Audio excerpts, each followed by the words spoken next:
So I'm designing this bird garden, and I'm trying to finish this one up for winter and getting all the elements in here that I wanted, so that everything is growing over the course of the winter, and then in spring and summer things will be ready to go. So overall, I wanted to make sure that I had all the plants in here that I intend to have, just make sure that they're growing and they have everything that they need.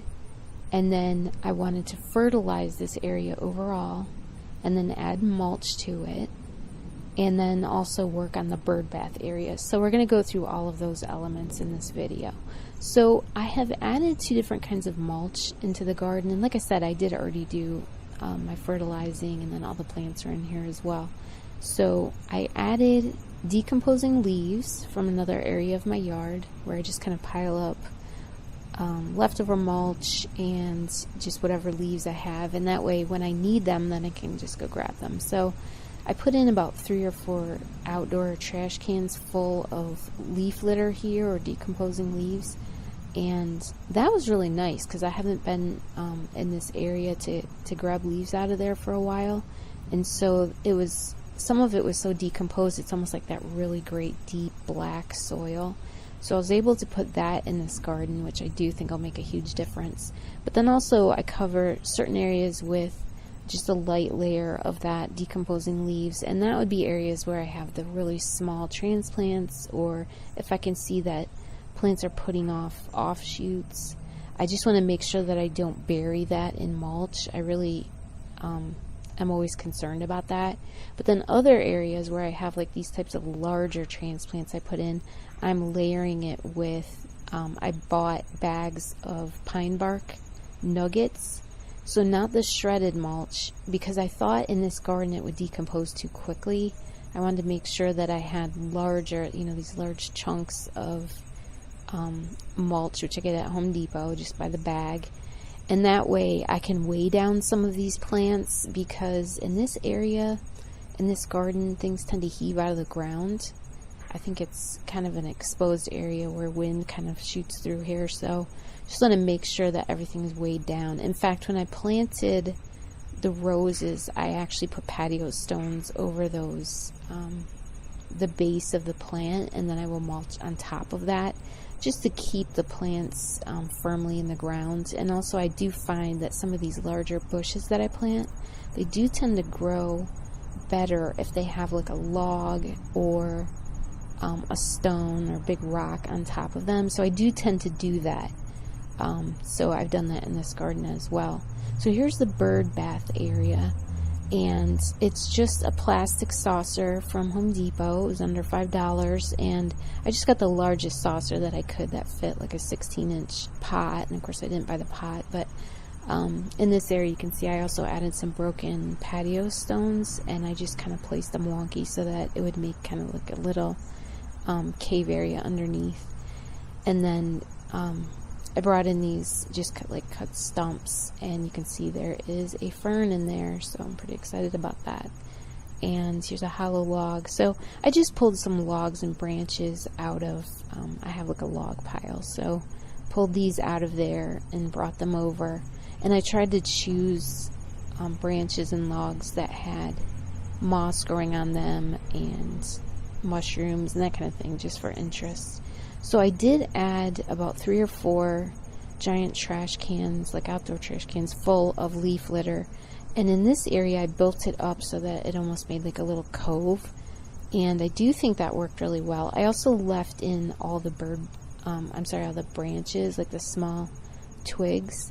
And that way birds can come and take this and use it for nesting material. So in the larger garden, I pulled all those sticks out and just used the decomposing leaves. So in this area, it's pretty much the same. It's just that black saucer, and they do have different colors of that at Home Depot. And then I just filled it with water, and I bought 2 bags of rocks. One was a white marble chips bag that I think was $5. And then I also bought another bag of Mexican beach pebbles. And I really like these rocks. I feel like at the time it was like $12 or $13, and I was just like, wow, that's a lot of money for a bag of rocks. But I think it was really worth it, and there were a lot of rocks in that bag, so I definitely feel like that was a good buy.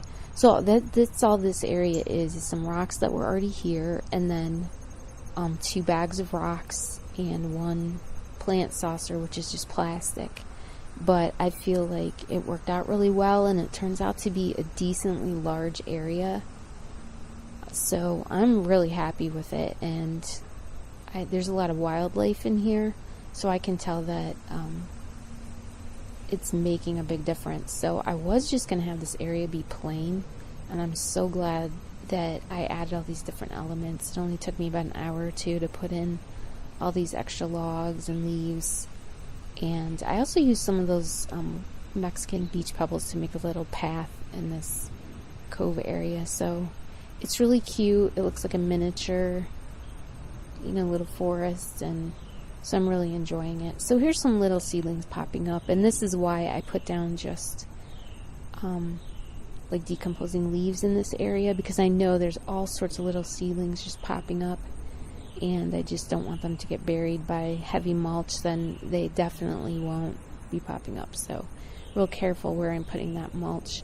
But right next to this area there's a pink double peony bush, and I do like planting peonies in different gardens because obviously they're very, very long lived, but they also will just be like a placeholder so that it will anchor the garden, and the foliage is, now it's not great looking, but it's okay.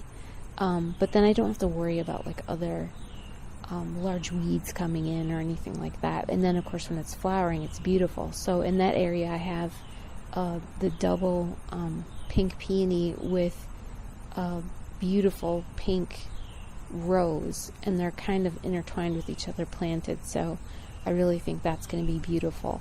Then I have flax in this garden, have purple cone flowers, and obviously I have a lot of coral bells. I planted a black-eyed Susan, and have a lot of bee balm, 2 different kinds of bee balm.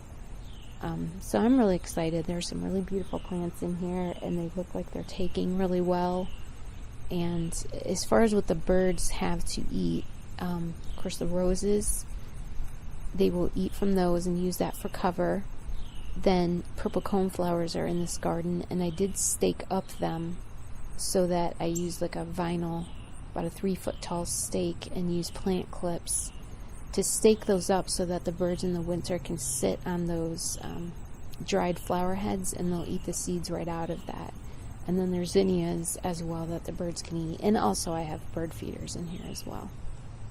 So they definitely have a lot to eat, so I'm excited about that. So this little squirrel is just coming so close to me. I'm kind of afraid he's going to jump right at me.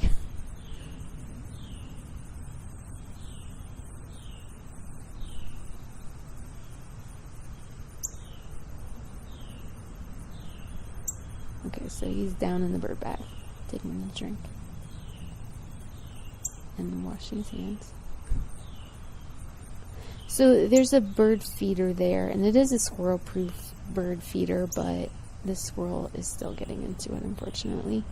So I'm going to have to MacGyver a fix for that. But there is a rose bush right here, so I'm thinking that will deter squirrels from climbing in this area. So I'll have to keep a close eye on that and see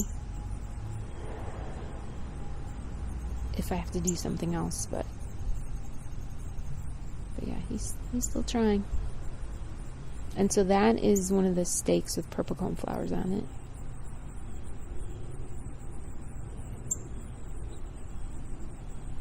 So this is a blue cornflower, and I do have 2 of these plants in this garden as well, and you can see the sedum blooming there.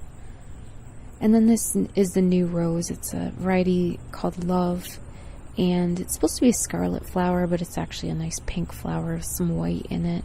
And all 3 of these roses are grandiflores, but this one I planted back right against the bridge, so it'll give a good backbone to the garden. And I do think the birds are really going to enjoy these 3 roses that I think will get pretty large. So I think they'll kind of dominate the garden in the years to come, which will be good for the birds. They'll like that.